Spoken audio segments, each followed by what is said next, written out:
right, the second page we're going to read today is page 78, and this one is titled Finding Nemo. And it always makes you think of when Nemo tries to say anemone, and he goes anemone, anemone, anemone, anemone. It can kind of get caught in a cycle there. All right, Finding Nemo, and here we have a picture of a clownfish. A few animals eat sea anemones. Many others avoid them, but not the anemone fishes, such as this clownfish, made famous in the animated film Finding Nemo. Clownfishes and their relatives live in the anemones, feeding on algae and plankton. These fish have a thick coating of mucus that makes them immune to the anemone's stings. Some anemone fish have a specific type of anemone as their partner. Others visit several varieties of anemones.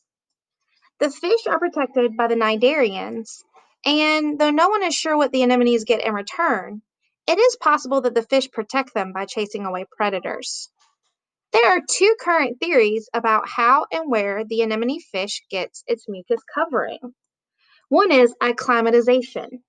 The fish swims for hours among the anemone's tentacles, making brief contact, receiving non-lethal stings, and smearing the mucus from the cnidarian onto its own body. A second theory states that the mucus comes from the fish, and it lacks an element that causes the anemone to fire its nematocytes. Both theories may be true. For anemone fish that visit several species of anemones, the acclimatization theory makes sense. For anemone fish that have just one host, the mucus theory may be more relevant. I have an anemone and I know how to use it. Another critter that doesn't fear sea anemones is the hermit crab. Unlike other crabs, hermits don't have their own shell-like coverings. They slip into the abandoned shells of mollusks, soft-bodied shell-making animals, such as snails and whelks. Several types of hermit crabs gather sea anemones and stick them to their shells for protection. The anemones may benefit by getting leftover scraps of the crab's food. A single crab may wear as many as 6 anemones on its shell. Another species, the boxer crab of Australia, holds anemones in each of its claws and, like boxing gloves, thrusts them at enemies. It may also use the anemones to stun prey.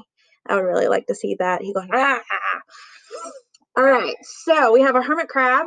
Got some anemone decorations going on his shell here. And then we see this boxer crab holding those anemones in his hands, and he is ready, in his claws, and he is ready to go. All right, friends, I hope you learned a lot from our pages of Venom today.